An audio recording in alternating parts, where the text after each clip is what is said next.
Frank de Boer speelt de bal. Heel goed naar Dennis Bergkamp. Dennis Bergkamp. Dennis Bergkamp neemt de bal aan. Dennis Bergkamp. Dennis Bergkamp. Dennis Bergkamp. Dennis Bergkamp. Dennis Bergkamp. Exagerarlo para Fabinho. Se le escapa la pelota y va Modric. Va. Señoras y señores, va Modric. Va. Habilita a Vinicius. Va Vinicius. Vino para Benzema.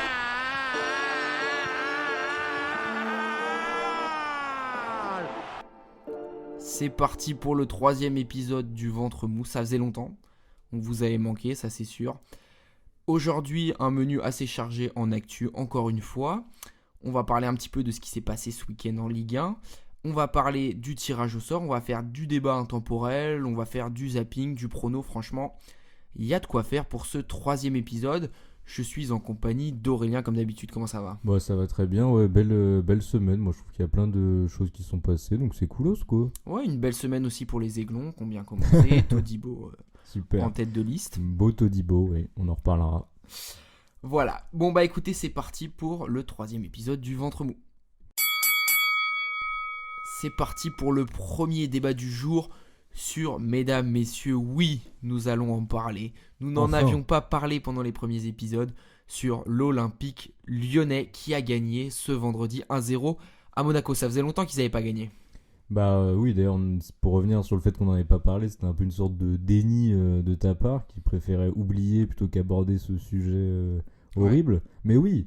Je précise, ils ont gagné en ayant gagné à Toulouse la semaine d'avant. Oui, c'est vrai que pourquoi pas. Au final, le titre en Ligue 1 peut-être. Mais oui, petite victoire là, sympatoche. Enfin, disons que ça fait du bien plus qu'un beau match quoi. Bah franchement, le match il était pourri. Des Lyonnais, la première mi-temps, elle est pas dégueu. Mais la deuxième, franchement, t'as l'impression que c'est une équipe de nationale qui joue une Ligue 1 en Coupe de France.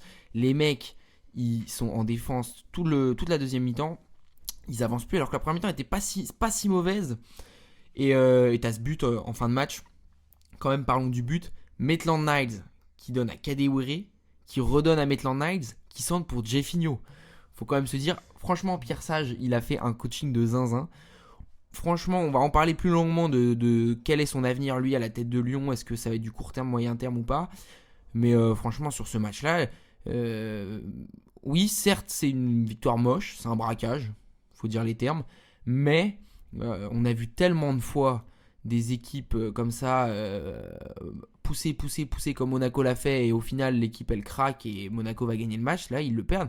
Ok, c'est Lyon, mais si tu te défais de l'étiquette Lyon, le 18e qui gagne chez le 3e, on s'en fout de la manière. Exactement, oui, bah c'est vrai. Lyon souffre aussi beaucoup de l'image qu'ils ont en fait depuis du fait que c'est un des plus grands clubs de tous les temps, etc. Hein, mais oui, moi je suis d'accord avec toi sur le fait que faut pas oublier que c'est un 18e.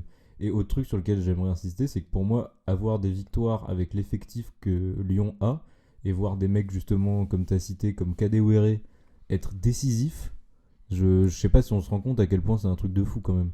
Mais oui, moi je trouve que c'est même la victoire, si la victoire est dégueulasse, avoir des victoires avec un effectif comme ça. En fait, l'effectif il est pas si mauvais, moi, mais je trouve que si, hein. Il est vachement déséquilibré. Au milieu, t'as Cacré, Tolisso, et puis c'est presque tout. Tu vois, t'as Maitland Niles, après t'as des 6 bizarres à Koku, c'est vraiment dur, Alvero, etc. Pour moi, ça se joue dans l'effectif. Hein. C'est qu'il y a. Oui, très mal construit. Ouais, c'est infâme, franchement. Et du coup, là, voilà, tu prends 6 points en 2 matchs, tu reçois Nantes mercredi, qui a 48 heures de récup en moins.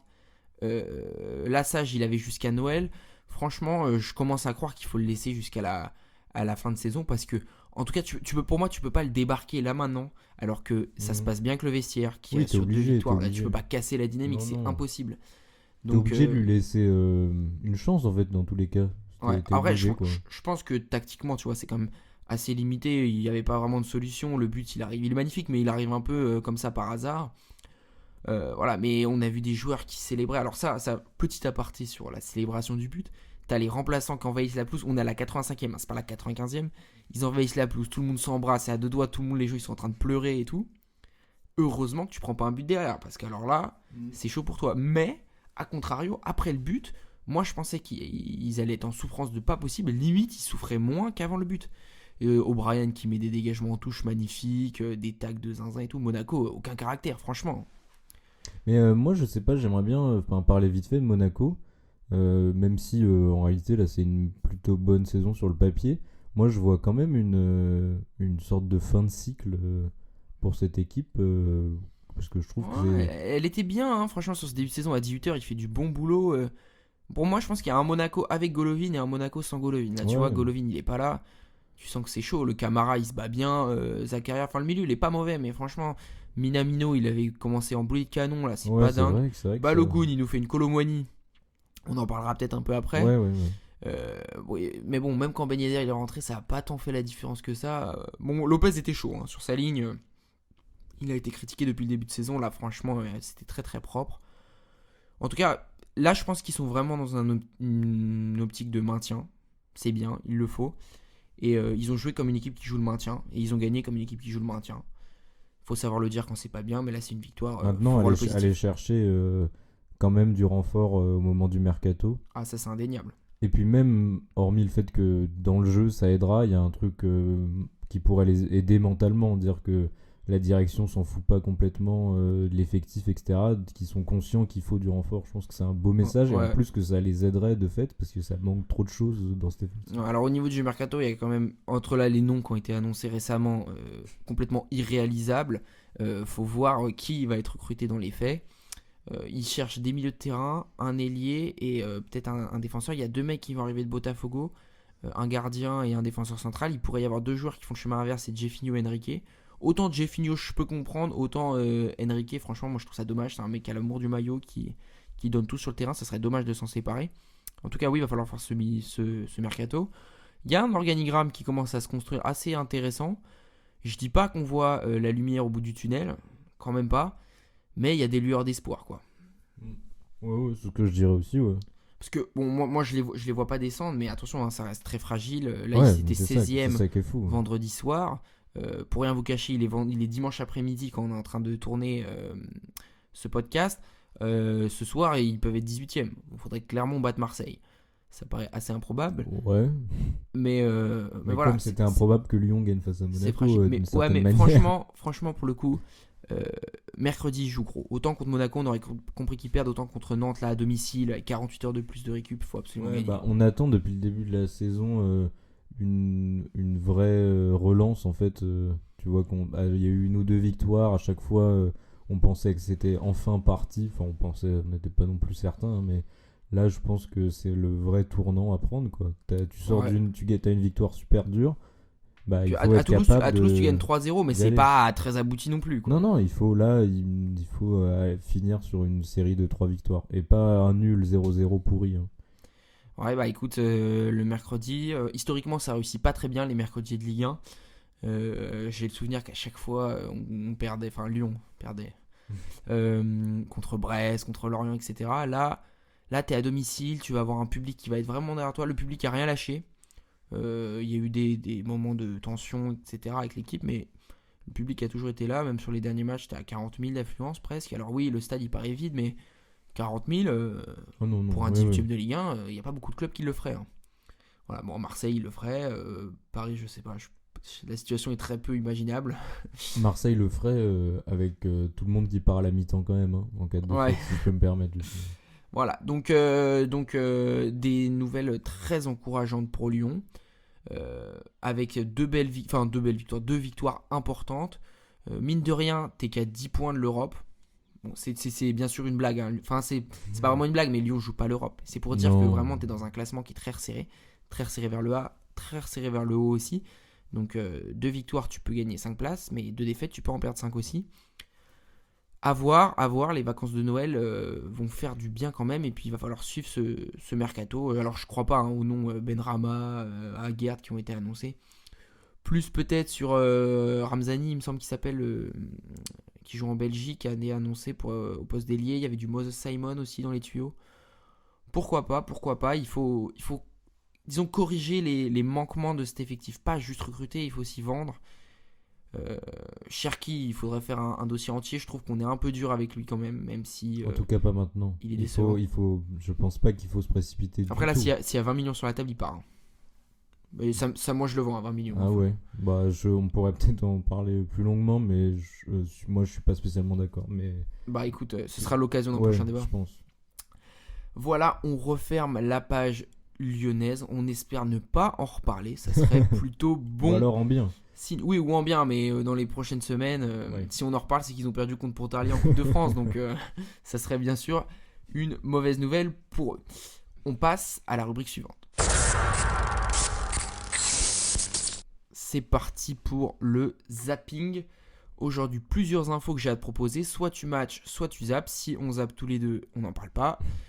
Si en revanche, une seule personne sur les deux zappe, elle ne peut pas s'exprimer, même si finalement elle a des choses à dire. Ah.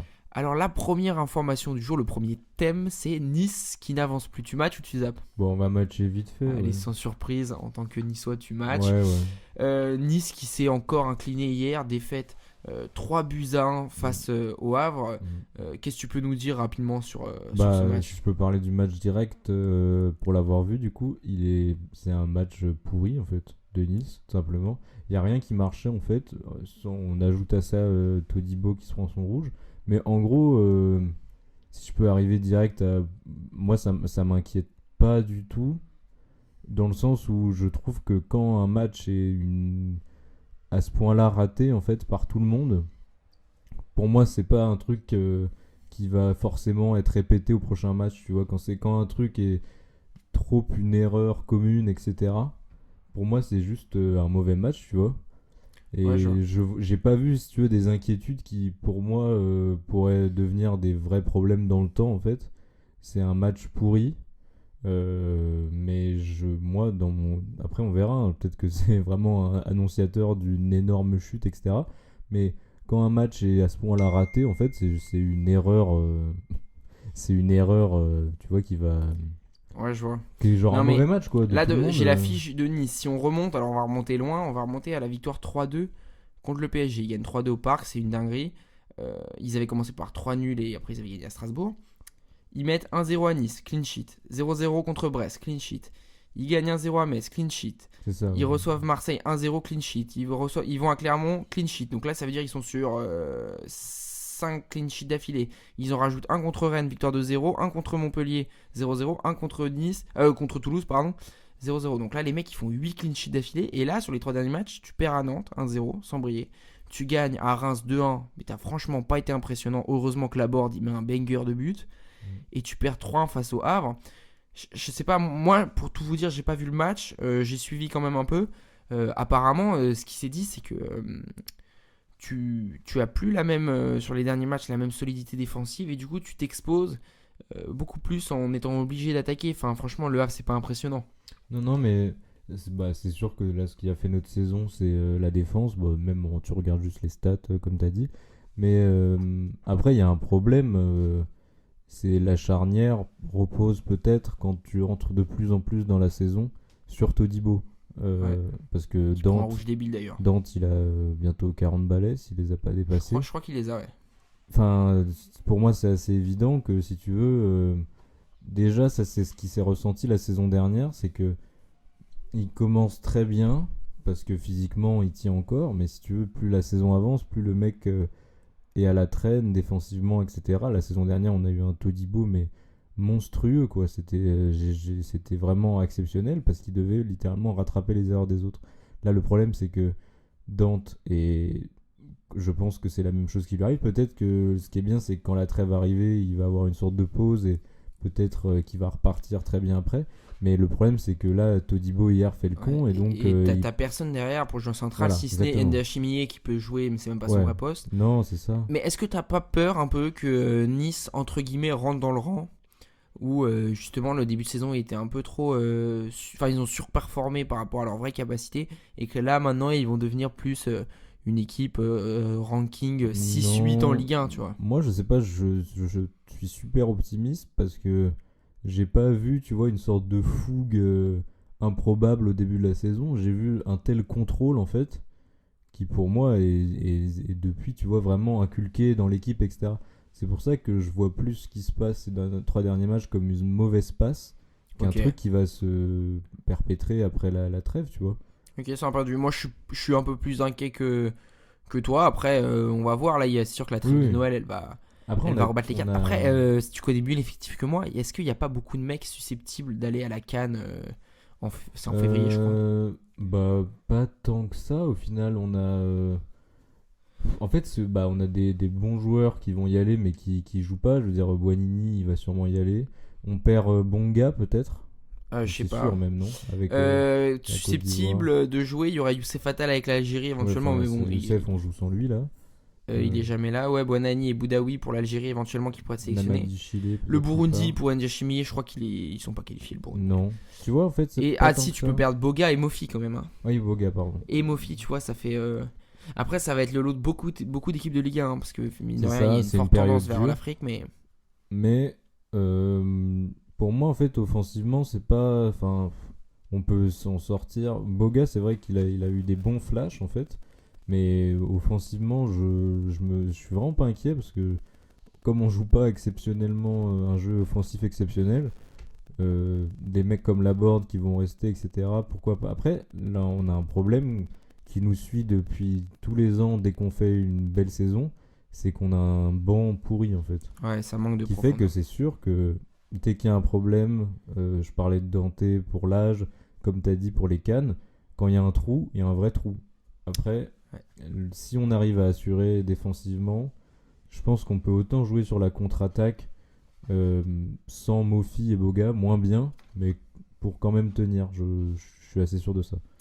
Très bien, mais on zappe sur la deuxième info. Dans la continuité de Nice qui n'avance plus, c'est Manchester City qui est confronté à des difficultés semblables. Tu matches ou tu zappes? Moi, je vais zapper, je pense. Bon, moi, rapidement, en 2 mots, je match vite fait. Ouais, City qui a encore fait match nul hier. Je vais me concentrer sur ce match de Crystal Palace parce que ça serait trop long de revenir sur les précédents en détail. Tu fais 2-2 après avoir mené 2-0. Tu as des décisions arbitrales en ta faveur en plus parce qu'il y a une sortie d'Ederson à un moment assez limite. Il va falloir que City se mette en route quand même parce que certes on est tôt dans la saison mais le train n'avance pas, on voit le Real ça performe quand même, le Bayern ça performe etc pour les candidats et puis rien qu'à l'échelle de la PL, Liverpool ça avance, Arsenal ça avance, Aston Villa assez surprenant qui avance. Certes le retour de De Bruyne programmé pour janvier il me semble va beaucoup aider mais même Haaland c'est pas une grande forme cette équipe de City pour l'instant elle m'impressionne pas énormément. Voilà pour la deuxième info, on passe à la troisième, c'est Will Steele qui aurait été en pourparlers ou en discussion au moins avec Sunderland. Tu matches ou tu zappes? Bah ouais, je veux bien matcher vite fait, ouais. Will Steele, donc le coach du Stade de Reims, qui a toujours dit qu'il rêvait de coacher en Angleterre, aurait été approché par Sunderland ces derniers jours. Il y a eu des discussions. Pas pour l'instant d'histoire de partir dès cette année. Hein. Il va finir la saison du côté de Reims. Bon, ça agace un peu le board rémois. Hein, forcément, ce genre de rumeurs. Ce serait bizarre qu'ils partent à Sunderland. Ouais. Bah, c'est sûr. Après, bon, il y avait eu déjà des grosses rumeurs la fin de la saison dernière pour West Ham, si je dis pas de conneries, parce que c'était le truc de son club préféré, etc. Pour moi, c'est sûr qu'il va pas partir en plein milieu de saison. C'est aussi, comme tu as dit, un vrai problème sur le moral, parce que quand t'entends que ton coach pourrait se barrer et qu'il a été courtisé en pleine saison comme ça. Après, moi, je comprends si Reims finit à un classement autour duquel ils sont actuellement. Je peux voir une lassitude de style, puisque mais franchement, il peut jouer. Non, là, il peut jouer l'Europe en fin de saison. Ils sont 8ème. C'est pour ça. Pour moi, ça se joue sur comment la saison se conclut. Moi, si j'étais style, je pense pas que je partirais parce que je serais fier du projet que je construis. Ouais, après, on peut dire que Sunderland c'est une porte d'entrée en Angleterre, mais quand même, tu vas aller en milieu de tableau de deuxième division alors que tu joues presque l'Europe là. C'est ce que j'allais dire. Je sais pas si Sunderland c'est le meilleur choix possible et je pense d'ailleurs qu'il peut prétendre à un meilleur poste. À voir, en tout cas c'est toujours un match compliqué. D'ailleurs, petite anecdote de Will Steele qui s'est plaint en conférence de presse d'avoir été chambré par le Texier qui lui aurait dit après que Will Steele se soit plaint de l'arbitrage, vous inquiétez pas, ça ira mieux en Angleterre. Bon, séquence assez improbable et assez rare. Alors moi je trouve ça bien que l'arbitre fasse preuve d'un peu d'humour. Après le Texier il se prend pas pour de la merde. On a l'habitude de ces petites histoires sur les liens entre les joueurs et coach et l'arbitrage. C'est devenu limite, c'est fun quoi, c'est drôle. Ouais, voilà. Bon, après Will Steele un peu mauvais perdant, mais ça on le savait déjà. Et la dernière info, celle-là ça va être rapide, c'est le capitaine de Luton Town, Tom Lockyer, qui a fait un malaise cardiaque hier sur le terrain. C'était face à Bournemouth, il me semble. C'est son deuxième en quelques mois. Hein. Déjà l'année dernière pendant les playoffs de Championship. Bon, je sais pas toi ce que t'en penses, mais en tout cas, peut-être qu'il faut dans ce genre de situation penser à arrêter la carrière. Ouais, bah moi ça c'est sûr, mais j'aimerais bien ouvrir un truc dessus sur le fait que j'ai l'impression qu'on a quand même que ce genre d'événement monte en flèche ces dernières années. Après, je sais pas si ça peut s'expliquer par l'intensité qui est demandée de plus en plus, C'est possible. Ouais. le nombre de matchs, etc. Parce que Je pense que l'échantillon d'études, il est encore assez ouais, réduit, ouais, c'est et ce ça. qui explique. Là, après, si le mec en a fait 2 en l'espace d'un an, c'est peut-être pas que Ouais. ça. Non, et puis la Mais- carrière, c'est bien, mais la santé, c'est quand même très Oui, important. oui. Le mec, il peut perdre la vie à force. Hein. Non, mais c'est sûr. Mais Il avait été moi, opéré déjà. moi, ça m'interroge sur l'intensité dont beaucoup de joueurs se plaignent depuis ces 2-3 dernières années avec les matchs internationaux, etc. Là, les trêves de plus en plus écourtées. Mais là, oui, bah après, c'est sûr que là, je sais pas quel âge il a. Ouais, je sais pas, c'est un joueur plutôt expérimenté, il me semble. Je vais te dire ça tout de suite, mais c'est sûr que ça pose question quand même parce que il y a certes la multiplication dont tu as parlé, mais c'est quand même des choses graves, quoi. On peut pas en perdre la vie, ce serait un drame vraiment d'avoir encore un joueur comme ça sur le terrain. Alors, Ouais. Tom Locker, il a 29 ans, donc tu vois, il est même Ah pas oui, en fin de ouais, carrière. c'est ça, encore. c'est ça. Eh bien, écoutez, on peut clore ce zapping, on passe au gros débat.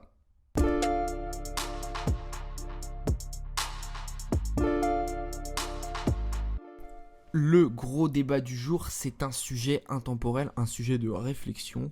Retour en terminale, baccalauréat général, épreuve de philosophie. Le sujet du jour, comment définir et comment interpréter le prime d'un joueur, ou éventuellement d'un coach, ou d'un club, je ne sais pas, mais quelle borne peut-on apporter à la limite de prime ? Ouais.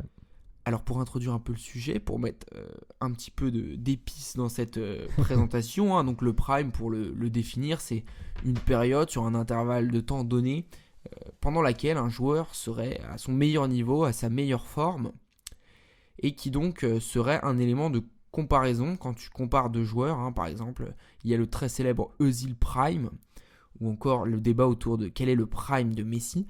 C'est des questions qui animent très souvent les débats footballistiques, mais finalement, qu'est-ce que c'est le prime ? Première question qu'on pourrait se poser, c'est la question des bornes chronologiques. Qu'est-ce que Ouais. tu penses au niveau de la durée d'un prime ? Quelle est la durée minimum, la durée maximum selon toi ? Bah, je sais qu'on a vraiment tendance à se dire qu'un prime est une année, tu vois, une année récompensée d'un ballon d'or ou de plusieurs trophées individuels, etc.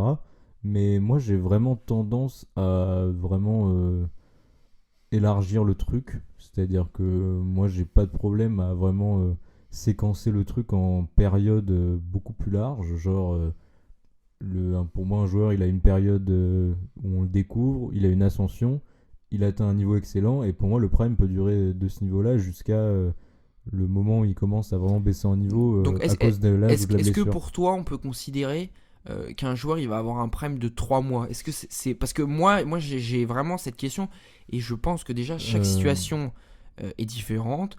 Ouais. Quand tu regardes la carrière d'un joueur au global, tu peux te dire le prime il a duré 3 saisons. Tu vois, je sais pas, tu prends l'exemple d'un Griezmann. Mon Griezmann, ce sera un autre exemple pour tout à l'heure, mais tu prends un joueur et tu vas dire ouais, c'est vrai, telle et telle année, il était trop fort. Mais en même temps, j'ai du mal à concevoir le prime d'un joueur pendant 3 mois. Enfin, à un moment, c'est pas un prime, c'est une forme. Tu vois, moi, 3 mois, on parle plus d'un flash que d'un prime. Puisque, après, tout dépend des 3 mois. Mais pour moi, 3 mois, t'as pas eu le temps de faire face à toute l'adversité auquel tu aurais pu faire face. oui, il y a la question de la forme physique aussi. Voilà, tu peux être voilà. dans une forme Oui, éclatante. exactement. Et puis, ça relève du hasard. Pour moi, un prime, je serais prêt à dire que c'est minimum une saison, quoi. bah, moi, j'aurais envie de dire que c'est minimum une saison. Mais que, à part dans certains cas de très grands joueurs, si tu prends des joueurs communs, j'ai du mal à avoir des primes de 2-3 ans. Tu vois, déjà 2 ans. Enfin, c'est pas. Ou alors, c'est un peu un abus de langage. Il faut définir la durée pendant laquelle le joueur était au top niveau. Et son prime, qui est vraiment le moment où il est le meilleur. Parce que forcément. Parce qu'il y a des joueurs, on a envie de dire, leur prime, c'est 1 mois. C'est une Coupe du Monde, en fait. Ouais. Tu vois. T'as envie de dire Denis Chirichev, son prime c'est la Coupe du Monde 2018. Mais est-ce que c'est vraiment un prime à proprement parler ? Bon, pour moi c'est un éclat, c'est un coup d'éclat plus plus qu'un prime. Oui, c'est ça, une sorte de gros flash de talent, ouais. Mais moi, après, c'est vrai que il y a plusieurs trucs. Un prime, ça peut être, comme t'as dit, une période où globalement le mec est inarrêtable. Mais j'avoue que j'aime bien me dire que un prime, ça peut aussi être une période simplement où le mec, en regardant sa carrière après sa retraite, a été à son meilleur niveau. Même s'il a connu des périodes de mou, je trouve que c'est pas grave de parler de prime pour une période de plusieurs saisons. Ouais, parce que par exemple, si tu prends, moi là j'ai un exemple qui vient en tête, c'est Jan Oblak, le gardien de l'Atlético. Il a été au top niveau pendant 3-4 ans. Pour moi, c'est un moment, c'est même presque le meilleur gardien du monde. Et là, c'est franchement difficile de dessiner son prime sur cette période-là. Peut-être qu'en fait, il y a un abus de langage. Peut-être qu'il faut distinguer, ça c'est ce que je pense, le prime dans le sens où je débat, je dis quel est le prime de Messi. Là, c'est une première question que je me pose. Je cherche à savoir quelle saison il a été la meilleure, la saison prime, et savoir distinguer donc cette notion-là de la notion de dire Jan Oblak prime. Genre, Jan Oblak prime, pour moi, c'est la meilleure version de Jan Oblak. Elle est intemporelle, elle peut même avoir duré un match, enfin, qui sait. Enfin, quand tu dis un joueur prime, bam, tu prends le meilleur niveau. Mais le meilleur niveau, comment le juger ? C'est difficile. Il y a le truc de la saison référence. En fait, certains joueurs, on va se centrer sur une saison parce qu'ils ont une sorte de saison référence.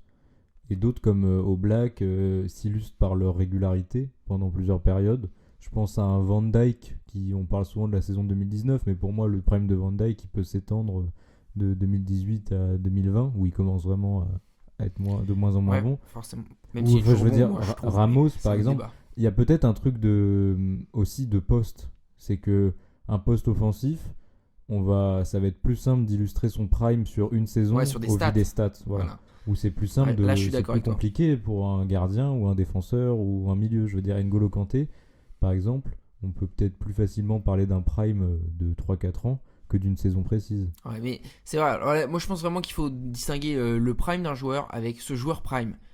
Dit comme ça. Là, on est vraiment purement dans de la philo, j'aime bien. Mais Oui. parce que c'est pas exactement la même chose. Quand on dit le prime, pour moi ça doit être borné dans le temps précisément. Quand on dit un joueur prime, c'est une manière de désigner un joueur qui n'a pas une carrière linéaire. Si tu prends, je sais pas moi, tu prends un Jérôme Boateng, il va avoir une très bonne, ou un Manuel Neuer, il va avoir une très bonne carrière, très longue dans le temps. Bon, Manuel Neuer prime, là pour le coup c'est pas le bon exemple parce qu'on sait que c'est 2014. Mais Obama. Ouais, ou Ribéry par exemple. Ouais. Tu prends un joueur qui a une carrière, il est tout le temps au niveau. Il n'y a pas vraiment. Bon, en fait, même Ribéry 2013, mais voilà. Et de dire, ce joueur prime, c'est sa meilleure version qu'on ait vue, peu importe, elle peut avoir eu lieu plusieurs fois, quoi. Et ça me permet de faire une petite transition sur le deuxième aspect de la question. Est-ce qu'on peut avoir plusieurs primes ? Je pense que là où c'est intéressant de parler de quelqu'un qui a plusieurs primes, c'est si son jeu évolue en fait. Si t'as parlé de Griezmann tout à l'heure, pour moi c'est ça qui est intéressant avec l'exemple Griezmann, ultime, Griezmann. c'est que pour moi on peut parler de plusieurs primes parce que le jeu a changé. C'est une renaissance d'un joueur qui se fait avec un jeu qui est changé sur d'autres qualités. Voilà, par rapport parce que le corps évolue, etc. Pour moi c'est là où on parle de plusieurs primes. Sinon si c'est juste un joueur qui va caler 30 buts une saison, puis il va avoir 2 saisons médiocres parce qu'il est dans un autre club, pour des raisons mentales, et revenir et jouer exactement pareil et remettre 30 buts, pour moi c'est moins intéressant de parler de prime. Pour moi c'est un avis tranché. Pour moi un joueur peut pas avoir plusieurs primes. Griezmann est peut-être l'exception, mais pour moi il a beau être extrêmement fort cette année, il n'est pas aussi fort qu'il ne l'était en 2016, sur la période 2016-2018. Pour moi un joueur il peut pas avoir plusieurs primes parce que dans la définition même du prime, c'est quand tu es tout en haut, tu es au sommet de la montagne. Une montagne, ça n'a pas 2 sommets, ça en a qu'un. Donc forcément, à partir de là, on peut pas. Seulement, ça pose un problème quand tu regardes la carrière de Messi, par exemple, qui en fait, sa carrière, c'est que des sommets. C'est un enchaînement de sommets. Et je dis Messi, voilà, ça peut être Ronaldo aussi. Hein. Là, franchement, le débat Messi-Ronaldo, il n'a pas lieu d'être sur cette question. Mais un joueur, s'il a plusieurs primes, il faut en choisir un, quoi. Mais si, tu vois, c'est un exemple de mec où tu choisis ton prime par rapport à la version que t'as préférée, quoi. Oui, et en fonction de ton âge, voilà, celle où t'avais 13 ans, celle où t'avais 25 ans. Mais même en termes de jeu, il a quand même ça a changé entre des saisons où il a joué en faux neuf, en ailier droit, etc., avec les joueurs avec qui il a joué, où pour moi, le prime de Messi, c'est vraiment en fonction de... Il en a plusieurs dans le sens où il a joué différemment sur plusieurs saisons et où ça dépend vraiment Ouais. de chacun. Je Quoi. pense qu'il y a un très bon exemple pour un peu illustrer ce que tu viens de dire, c'est Luis Suarez. Luis Ah, Suarez, bien, oui. le débat entre est-ce qu'il est à son prime à Liverpool ou est-ce qu'il est à son prime au Barça. Mon avis sur la question, c'est que Luis Suarez n'a jamais été aussi bon que sur ses meilleures années au Barça. Ceci étant dit, son prime de romantisme, peut-être, son prime où on pouvait avoir de l'amour si on est fan de Luis Suarez, c'est pas forcément mon cas, mais voilà. Peut-être que le passage à Liverpool, il est plus romantique. Maintenant, en niveau pur, son prime, c'est le Barça. Et donc forcément, en tant que fan, il y a la montée du joueurisme en plus ces dernières années où plus en plus de mecs sont fans d'un joueur, même pas d'une équipe. Ce sera l'objet d'un prochain débat, je tease un peu. La montée du joueurisme fait que tu peux avoir un prime affectif en disant bah, ce mec il a jamais été aussi fort que là, alors que dans les faits, si. Pour moi, Suarez il est jamais aussi bon qu'au Barça. Moi, je suis d'accord sur le fait c'est le meilleur où il est au Barça. Et puis, on lui demande quand même des choses différentes. Et puis, ça joue à un niveau différent aussi hein, à ce moment-là. Donc, si on peut juste clore là-dessus, moi, je suis complètement d'accord. Pour moi, le Suarez de Liverpool est moins bon que celui du Barça parce que c'est des ambitions différentes et ça représente un rôle différent aussi. Ah, voilà. Et puis, dernier exemple, après on arrête avec les exemples, mais Thomas Müller, le mec, sa carrière, est-ce qu'il a un prime, Thomas Müller? Non, mais c'est Thomas pour ça. Müller, pour moi, il a pas de prime, mais Thomas Müller prime, c'est quelqu'un. Oui, bah c'est ça. C'est pour Voilà, ça- c'est vraiment c'est c'est un l'exemple que je exemple. On cherchais. parlait de régularité. Quand on parle d'un mec qui a eu une saison ou une ou deux saisons prime, ça veut dire qu'à un moment ou un autre, il a régressé. Et Ouais. potentiellement assez rapidement même. Comme Mais De Bruyne, hein, De Bruyne, voilà. difficile de donner un prime. Quand les mecs s'illustrent par leur régularité, bon, on dira que toute leur carrière, ils ont été à leur prime, quoi, globalement. Voilà. Petite question à la volée pour clôturer ce débat du prime. Est-ce que comme ça, sans préparation, on pourrait réfléchir à quel est selon nous le prime le plus sous-coté de ces Oh là dernières là. années et le prime le plus surcoté? Alors comme ça, c'est sûr que sans y avoir réfléchi à l'avance, c'est difficile. Bon, moi, je vais entrer pour te laisser le temps de réfléchir. Avec pour moi le prime le plus surcoté. Bon, alors là, attention, c'est un débat qui devrait prendre beaucoup de temps, mais le prime de Özil. C'est un joueur qui a été magnifique à regarder. J'ai pris beaucoup de plaisir à le voir jouer. Au Real, j'étais un peu petit, euh, donc c'est plus par le biais de highlights, etc. À Arsenal, j'ai eu la chance de vraiment le voir jouer, de voir ses matchs, etc. C'est un joueur exceptionnel. Mais c'est quoi ça? J'entends des prime Özil pas loin du prime de Zidane ou prime Özil meilleur que KDB ou ce genre de choses. Pour moi, c'est pas possible parce que c'est le syndrome même du joueur qui est un génie, mais qui est extrêmement irrégulier. Si tu prends ses highlights, ouais, franchement, son prime, il est parmi les meilleurs à son poste. Mais dans ce cas-là, si tu prends les highlights de Giroud, il est top 5-9 all-time. Donc forcément, c'est le genre de prime qui sont en plus mis en valeur également par les réseaux sociaux. Et donc forcément, c'est ensuite difficile d'être objectif. Je pense que le prime, c'est une notion qui met à mal l'objectivité parce qu'il y a aussi ce côté affectif qui rentre en jeu. Je sais pas ce que tu en penses sur Ozil. Bah, Ozil, c'est dur d'un point de vue, pour moi, strictement collectif, puisque là où il est le meilleur, c'est là où Arsenal est à un niveau horrible, quoi. Ouais, aussi. Mais au Real, il est quand même, entouré différemment, Oui, tu oui, vois. oui, oui, oui. C'est sûr, forcément. Donc, t'as une idée, toi, de prime? On va pas faire le Bah, plus sous-côté, c'est je difficile, trouvais mais le qu'il y en surcoté. avait- bon, il y en avait. Ah, surcoté. Ou sous-côté, vas-y, n'importe. Bah, sous-côté, moi je pensais à Coutinho, parce que je trouve que c'est un joueur qui vraiment, maintenant Ouais, qu'on a ouais, oublié, c'est pas mais con, ouais. que Franchement, moi j'aimais bien. Alors certes, c'est dans un Liverpool qui est au tout début de ce qu'il va devenir, etc.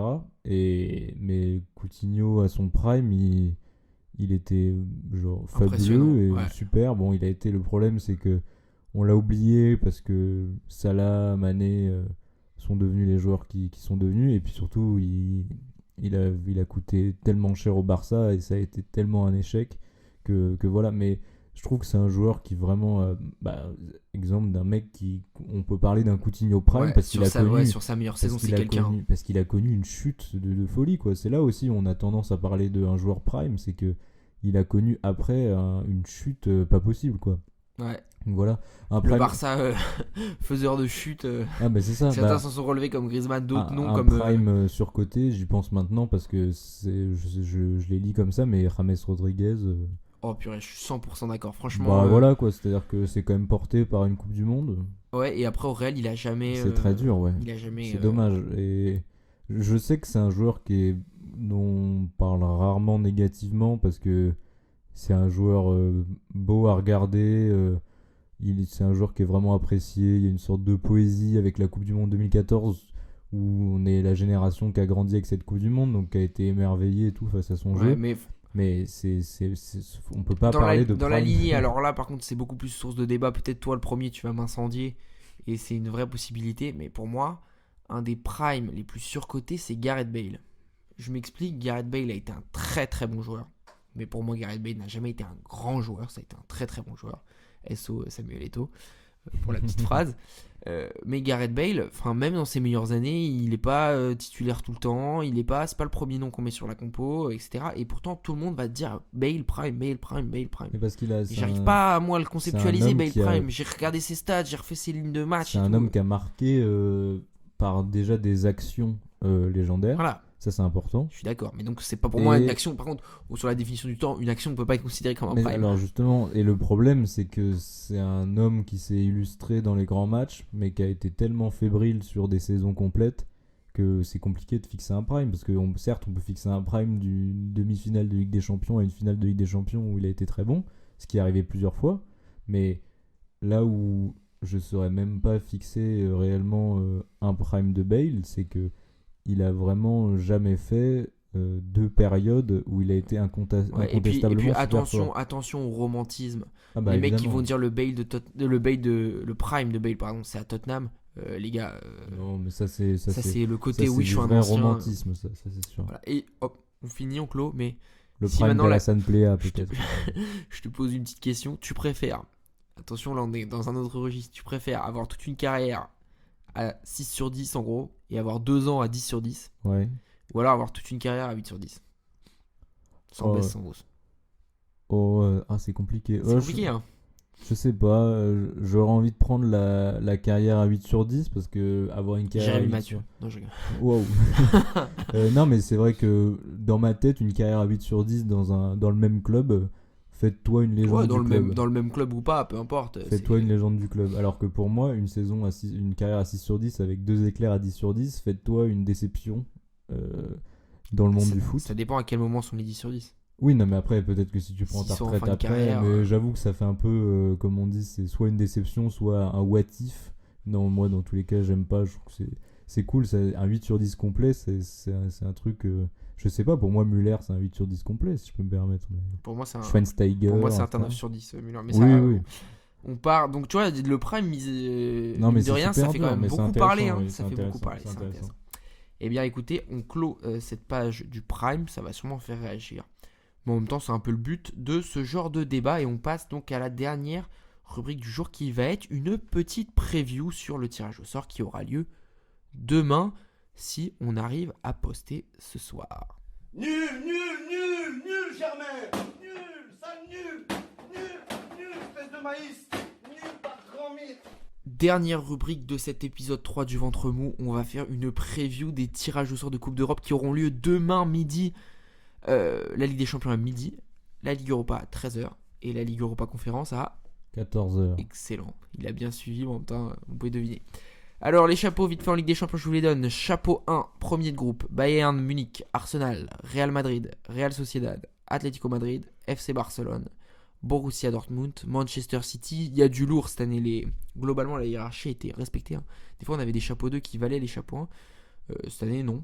On Donc là, pense l'année dernière, PSG. chapeau 2, Copenhague, Eindhoven, Naples, Inter, Lazio, PSG, Leipzig, Porto. Donc pour le PSG, ils peuvent jouer tout le monde du chapeau 1 sauf Dortmund. Selon toi, quel est le pire et quel est le meilleur tirage ?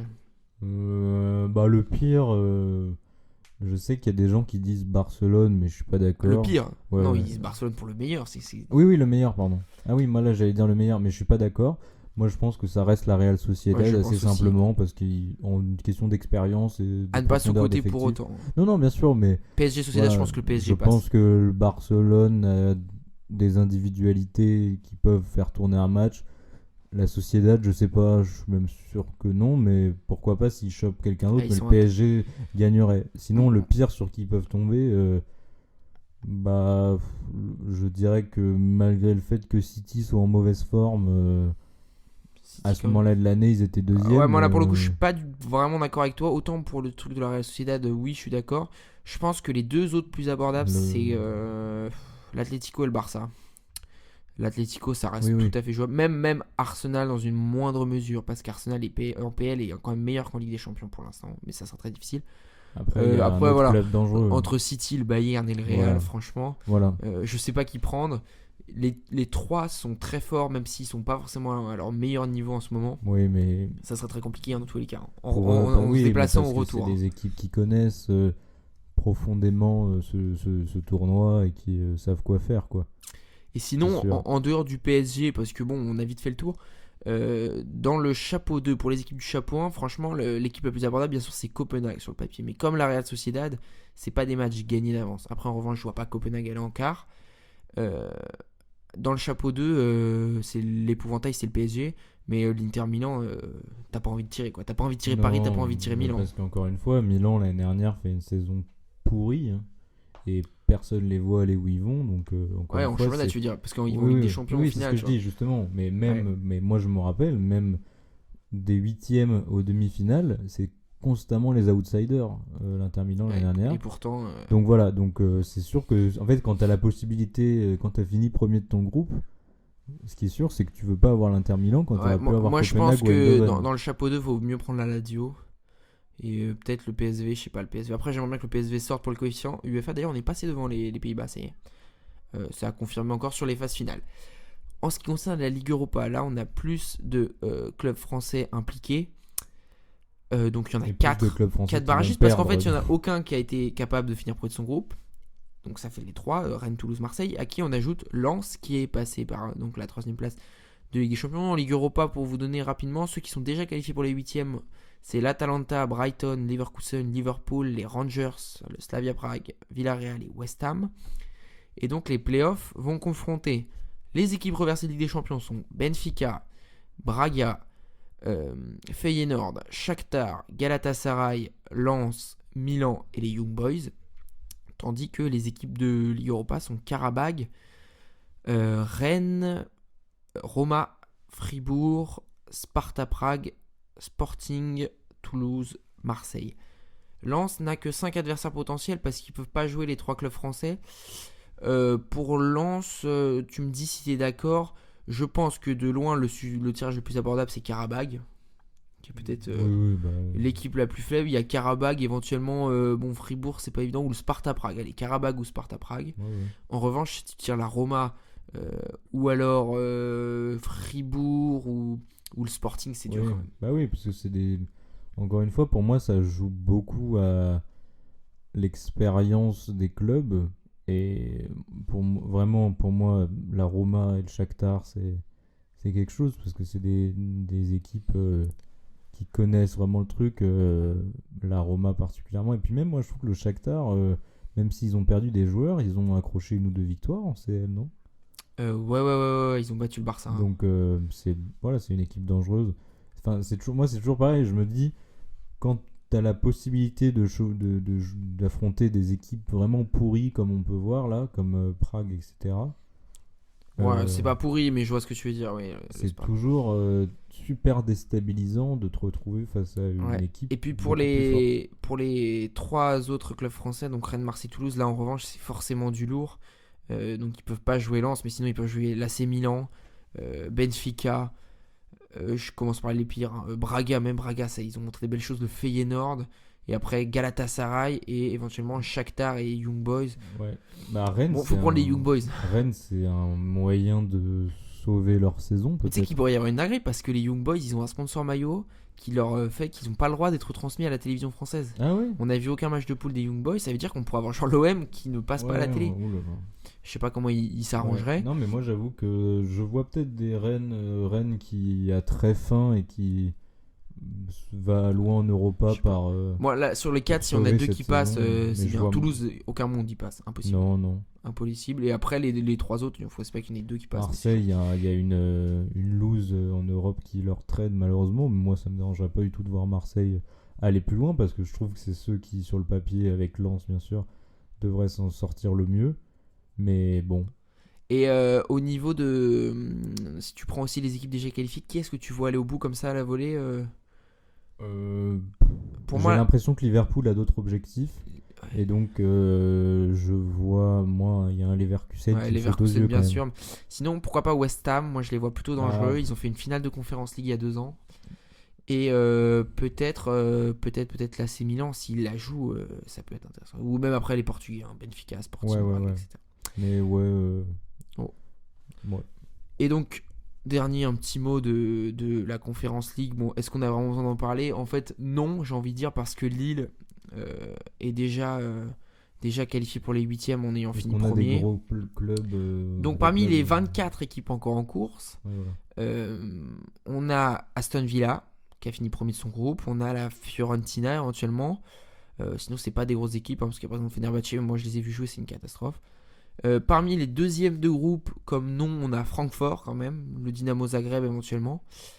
Et puis dans les reversés de Ligue Europa, là on a un peu plus de Ouais, matériel. c'est ce que je vois, là. L'Ajax qui va mieux, le Betis Séville, l'Olympiakos ou la Saint-Gilloise. Donc moi toujours j'aime bien regarder la Conference League parce que c'est des équipes qu'on n'a pas forcément l'habitude de se voir Ouais. s'affronter et ça peut être assez sympa à suivre. Ouais, et puis à suivre un Ajax en forme, pourquoi pas. Pourquoi pas? Eh bien voilà pour donc cette petite preview du tirage au sort qui aura lieu demain. On s'arrête là pour ce troisième, pardon, déjà, oh là là, qu'est-ce que ça passe vite, troisième épisode du Ventre Mou. On espère revenir très vite d'ici une dizaine de jours Oui. normalement. On se dit à la prochaine fois en espérant que ça vous aura plu, que les débats vous auront convaincu, surtout si c'était mes arguments, ceux d'Aurélien, rien à Ils foutre. sont pourris, bien sûr. Exactement. On dit fuck l'OGC Nice et allez l'OL. Et on Ouais, se c'est dit sûr, en ce à moment, la semaine prochaine. Allez, bisous. bisous.